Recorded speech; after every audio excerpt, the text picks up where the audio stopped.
देश में 18वें लोकसभा चुनाव का ऐलान हो चुका है। 16 मार्च को इलेक्शन कमीशन ने देश में होने वाले लोकसभा चुनावों की तारीखों का ऐलान कर दिया है। इस बार लोकसभा की 543 सीटों के लिए 7 चरणों में चुनाव होंगे और चुनावी नतीजे 4 जून को आएंगे। वहीं चुनाव की तारीखों के ऐलान के साथ ही देश भर में मॉडल कोड ऑफ कंडक्ट यानी कि आचार संहिता लागू हो गई है, जिसके बाद से देश में कई कामों पर पाबंदी लग गई है। राज्य और केंद्र सरकार के कर्मचारियों को चुनावी प्रक्रिया पूरी होने तक सरकार के नहीं बल्कि चुनाव आयोग की मंजूरी के साथ काम करना होगा। चुनावी प्रक्रिया पूरी होने तक सरकार को आचार संहिता के नियमों का पालन करना होता है। इस बीच अगर कोई इन नियमों का उल्लंघन करता है तो उसे दंड भी मिल सकता है। आइए जानते हैं कि आचार संहिता होती क्या है, इसे लागू कौन करता है, लागू हो जाने के बाद किन कामों को करने पर पाबंदी लग जाती है और क्या क्या करने की इजाजत होती है। पहले बात करते हैं कि आचार संहिता होती क्या है। तो बता दें कि देश में स्वतंत्र और निष्पक्ष चुनाव हो, इसके लिए चुनाव आयोग ने देश में कुछ नियम बनाए हैं। इन्हीं नियमों को आचार संहिता का नाम दिया गया है। लोकसभा या विधानसभा चुनाव के दौरान इन नियमों का पालन करना राजनीतिक दलों के लिए जरूरी होता है। आचार संहिता के तहत बताया जाता है कि राजनीतिक दलों और कैंडिडेट को चुनाव के दौरान क्या करना है और क्या नहीं करना है। आगे बढ़ने से पहले आपको बताते हैं कि इसकी शुरुआत कैसे हुई थी। आचार संहिता की शुरुआत सबसे पहले 1960 में केरल विधानसभा चुनाव में हुई थी। इलेक्शन कमीशन ने 1962 को लोकसभा चुनाव में पहली बार इसके बारे में राजनीतिक दलों को इन नियमों के बारे में बताया था।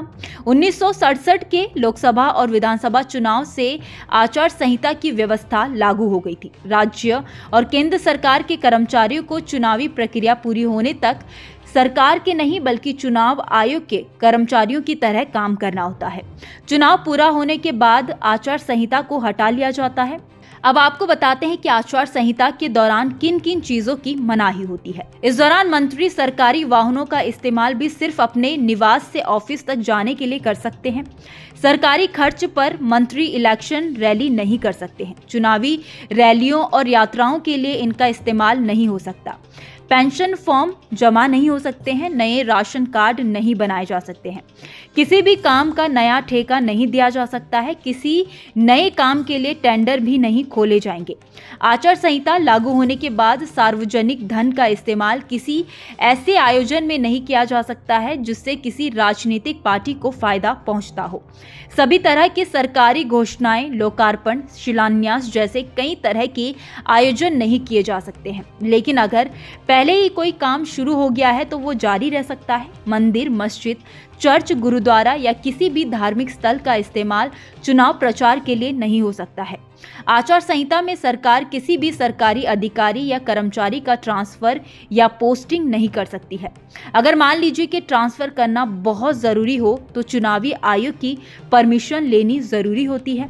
सार्वजनिक या निजी स्थान पर सभा आयोजित करने, जुलूस निकालने और लाउड स्पीकर इस्तेमाल करने से पहले स्थानीय पुलिस अधिकारियों से लिखित अनुमति लेना जरूरी है। रात 10 बजे से सुबह 6 बजे के बीच लाउड स्पीकर का इस्तेमाल नहीं किया जा सकता है। ये बात जानना भी जरूरी है कि आचार संहिता सिर्फ राजनीतिक दलों या उम्मीदवारों तक ही सीमित नहीं है, आम आदमी पर भी लागू होती है। मतलब अगर कोई अपने किसी नेता के प्रचार में लगा है तो उसे भी इन नियमों का पालन करना होगा। कोई राजनेता अगर आपको ऊपर दिए गए नियमों को ताक पर रखकर कुछ काम करने के लिए कहता है तो आप आचार संहिता के नियम कायदों के बारे में बताकर मना कर सकते हैं। अगर कोई प्रचार करते पकड़े गए तो कार्रवाई हो सकती है। आइए अब जानते हैं कि आचार संहिता लगने के बाद आप कौन से काम कर सकते हैं। तो आपको बता दें कि हथियार लाइसेंस का नवीनीकरण, राशन कार्ड में किसी का नाम जोड़ना, हटाना, पता बदलना या नवीनीकरण करना, जाति, रिहाइश और आय प्रमाण पत्र जारी करना, संपत्ति खरीद बेचने पर रजिस्ट्री करना, नया ड्राइविंग लाइसेंस बनाना या नवीनीकरण करना। विकास के जो काम आचार संहिता लागू होने के पहले शुरू हो चुके थे वो जारी रहेंगे। इसमें सड़कों की मरम्मत, नई सड़क बनने का काम जारी रह सकता है। आपको ये भी बता दें कि अगर आचार संहिता का उल्लंघन किया गया तो क्या हो सकता है। बता दें कि अगर कोई भी राजनीतिक दल या उसका प्रत्याशी आचार संहिता का उल्लंघन करता है तो उसके प्रचार करने पर रोक लगाई जा सकती है। उम्मीदवार को चुनाव लड़ने से रोका जा सकता है। यही नहीं, जरूरत पड़ने पर प्रत्याशी के खिलाफ आपराधिक मुकदमा भी दर्ज किया जा सकता है और जेल भेजने तक का भी प्रावधान है।